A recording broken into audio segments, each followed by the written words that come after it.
અહીંથી આવે છે, ચારે કોણે ફરતા ફરતા બસ એ અહીંથી આવે છે.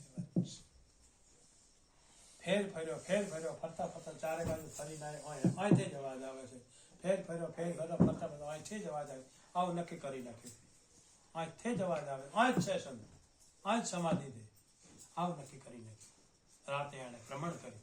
દાડે તો ભ્રમણ થાય નહીં એને, રાતે કરી નાખ્યું. હવે શાંત મગજે બેઠો છે પણ ઊંઘ ના આવે, જ્યાં સુધી નક્કી ન થાય કે આ ચશ્મા છે કે આ છે એ થાવું. દાડો ઉગ્યો, નિષ્ઠા કરી આવ્યો, લઘુશંકા કરી આવ્યો, અને બધું એમનો કાર્ય કરી નાય ધોઈ એનો મન ક્યાંય લાગે નહીં. બીજું કોક સંત સુંદર બેઠો છે એને મારે જગાડવું છે, એનો ફાળો આવી ગયો. ગામને ભેગા કર્યા, કોઈ આપણા ગામમાં આવો સંત બેઠા માણસોને બોલાવે,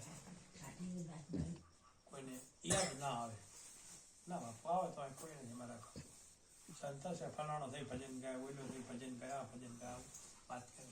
મારે ભજન વાળાની જરૂર નથી, ભજન કરે એની જરૂર છે. ભજન ગાય એની જરૂર નથી, ભજન કરે એની જરૂર છે. ઓકે બોલો, આવો બાપુ મને કોઈ ખબર નથી. હાલ કહો એ માણસો બોલાવો એ મૂકો એટલો તમે સેવા કરશો કે બોલાવો.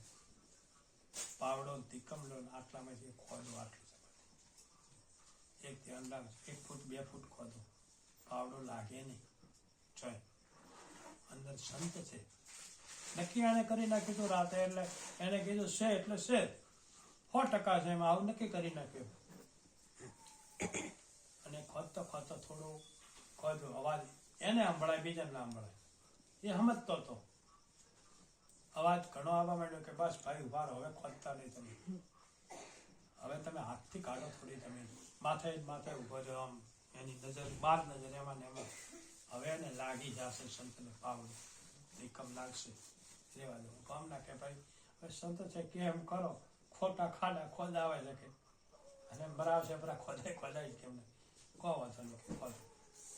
3-4 ફૂટનો ખાડો ખોદાય, થોડો ખોદાય, બધી માટીમાં હાથથી કાઢતા બાલ માથાના દેખાય. કોક છે બાપુ કહે કહો વાંધો નહીં, જે બાપુ દેખાણ કે ભાઈ ઉભા રહો, બાર બીજું દેખાય કે આ દેખાય, આજુબાજુ જાળી માટી લો, થોડું કરતા આપણી માથે દેખાણું. હા બોલ્યા ને એમ છે મારું છે તો ખરા. હવે અહીંયા તો શું દેખાય, મરેલું મળતું જ દેખાય. આના કરતા ગામડાને અચંબો પડ્યો મને શું. બસ તો ગામડાની જિજ્ઞાસા જાગી જોવાનું, જેમ જેમ ખબર પડતી જેમ ચારે બાજુ ટોળા થતા ગયા. આ બધા પછી બીજાને બોલાવે, ભાઈ શાંતિથી કાઢો, એને અડે નહીં. આના કરતા પછી બધા સેવામાં લાગી ગયા, સાચા લાગ્યા, જેમ કે દેખાડો ને કરતા જાળે સમાધિમાંથી બહાર હોય, બહેલો બ્રહ્માંડ મોઢા ઉપર નૂર છે, 2 હાથો પદ્માસન વાળી બહેલો છે ભાઈ, એમને માંથી પકડે લાકડા જેવું લાકડું બારે લાવીને બેહાડે, કોઈ વાંધો નહીં ભાઈ.